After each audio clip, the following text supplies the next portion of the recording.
What's the psychology of discipline? I don't know if it's very well understood. I know that I read that book, that Willpower book. Remember that one? I read it first and I told you you'd Yeah, like it. that was really good. Resilient. Yeah. Such a good book, but he's a psychopath. That perfect example.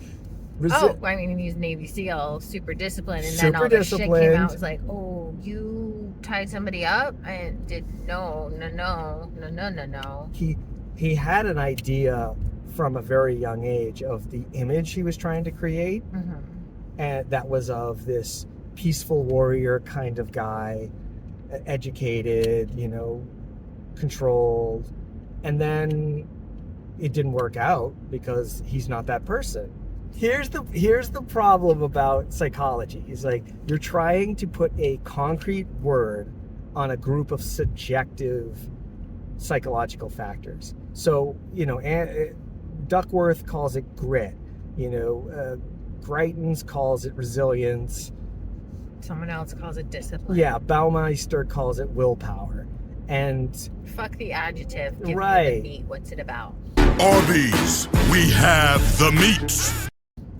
Baumeister, he had the strongest research into it. And his concept was that willpower is almost a physical trait that like VO2 max can be increased or decreased based on training and environment. So you can increase your discipline. Correct. With reps. With reps. But since it's a wholly psychological thing, the things that seem to increase willpower are a little squishy. Like what? So give me the squish.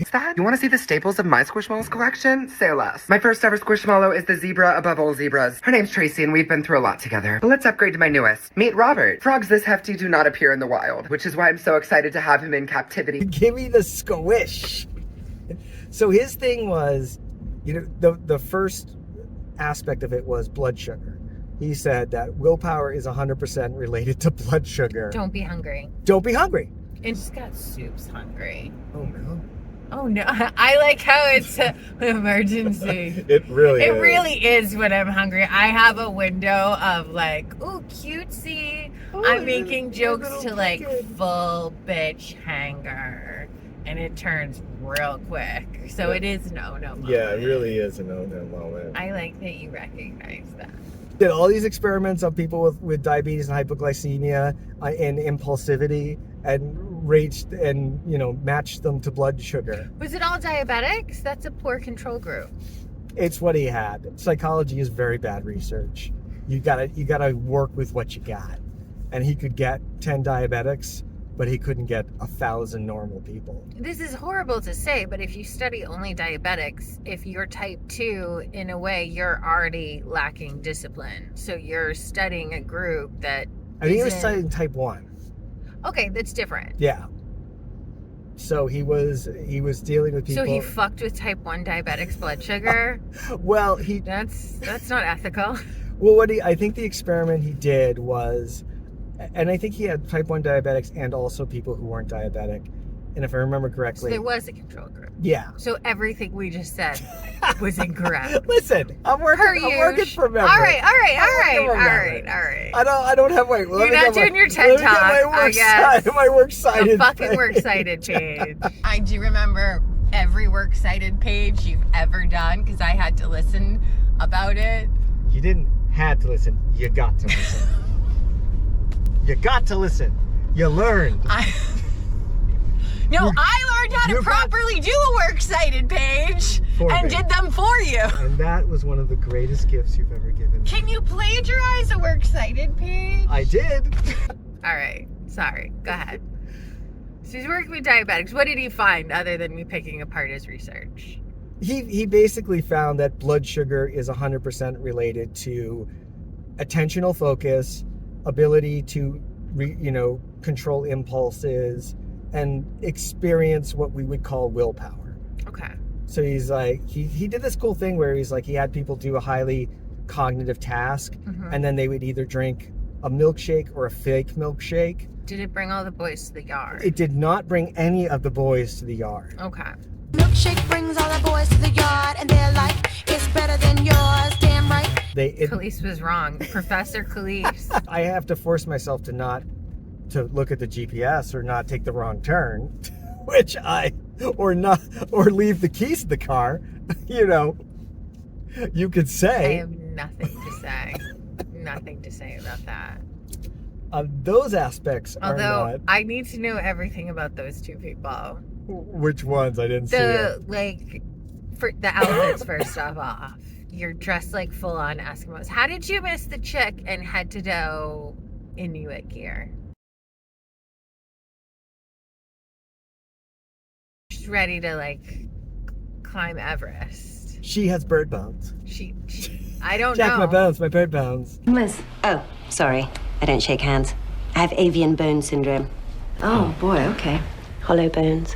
Anyway, all right. I've already lost interest. Go back to this thing. Discipline. So Blood sugar. Blood Got sugar. it. All right. You need food for you your need brain food. to work. Your brain runs on sugar. All right. You need sugar. Good point.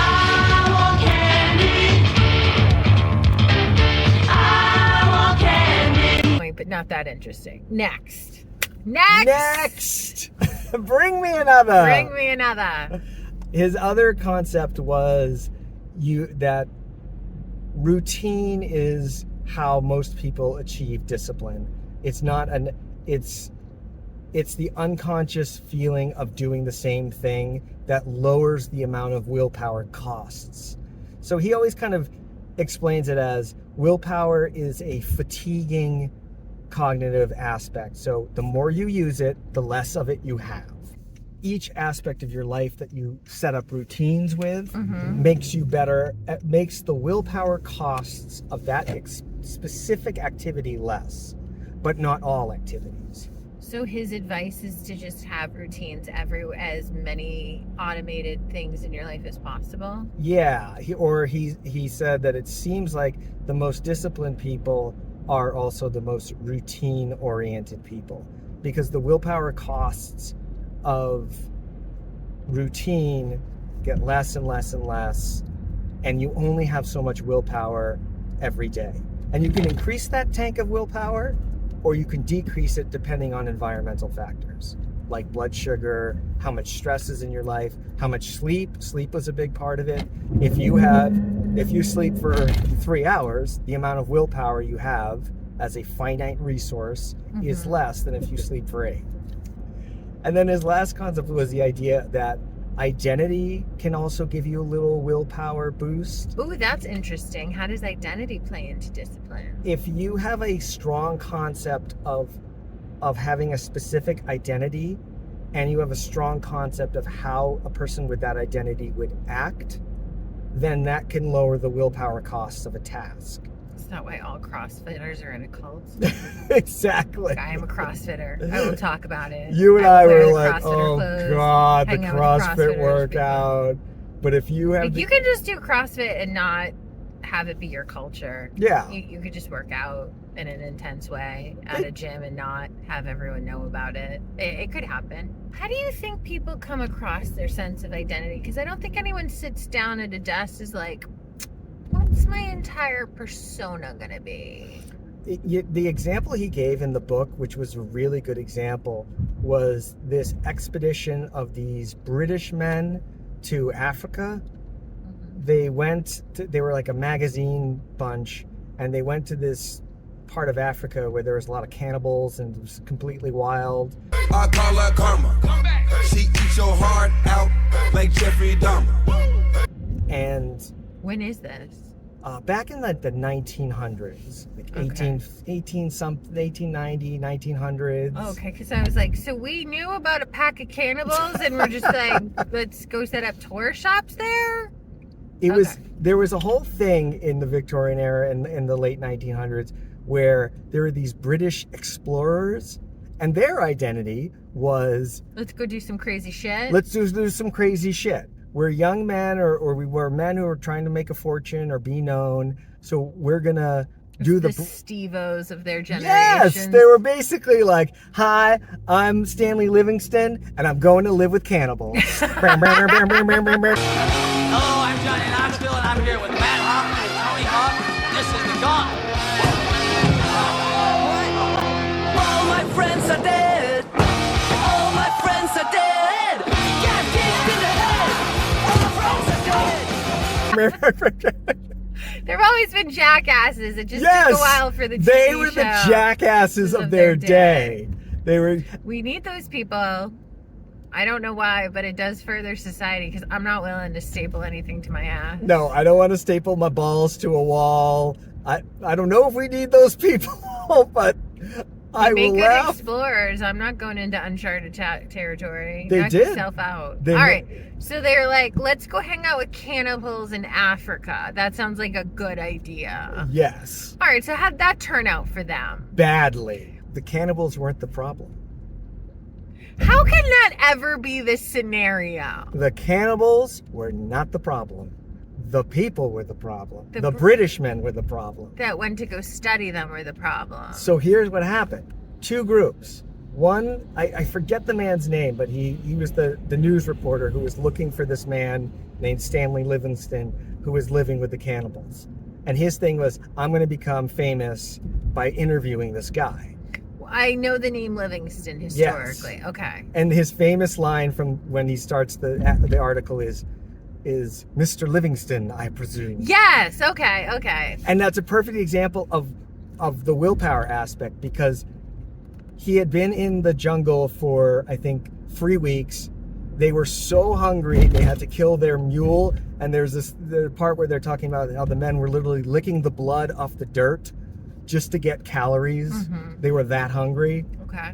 And then he meets this guy after starving to death, going through the jungle, but he greets him as a proper Britishman.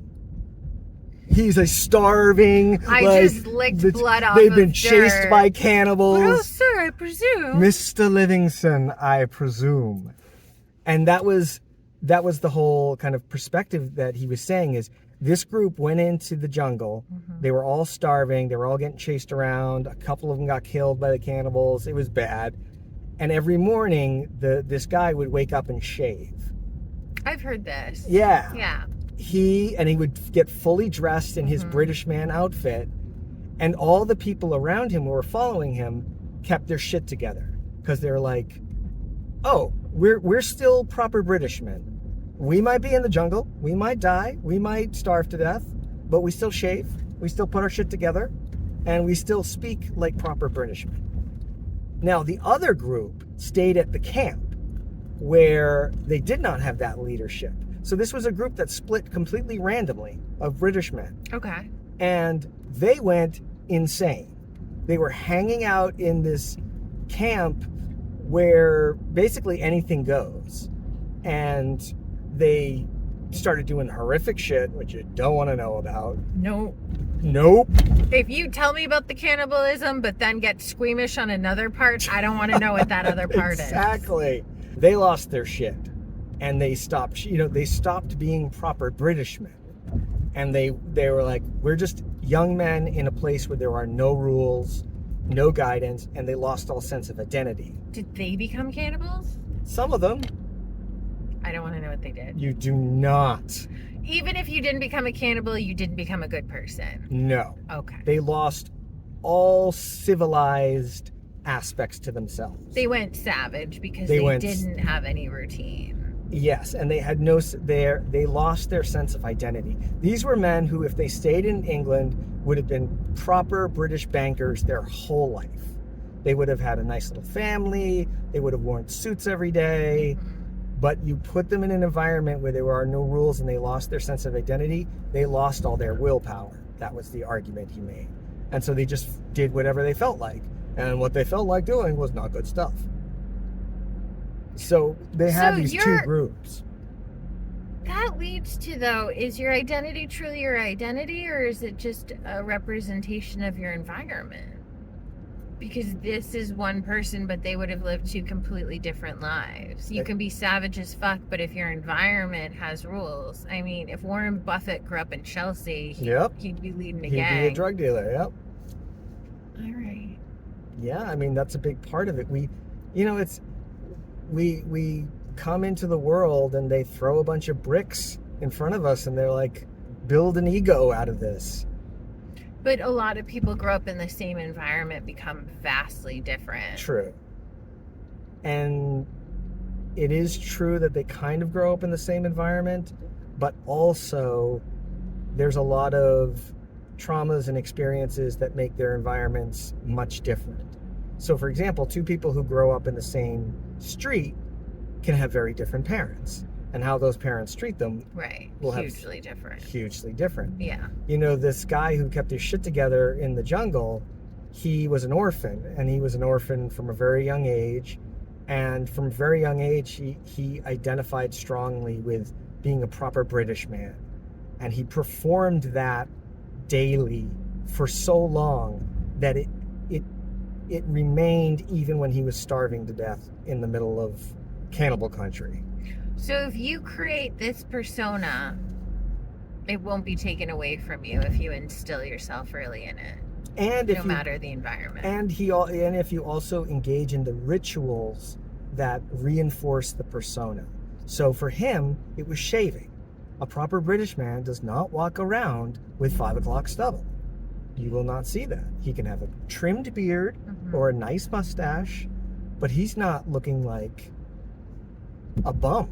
So if we had all just shaved and got ourselves together every day during COVID, we wouldn't have lost our minds. What was the first thing that we all did? We started wearing sweatpants. Everyone discovered joggers. Everyone discovered the jerkin joggers. And what did you just call them?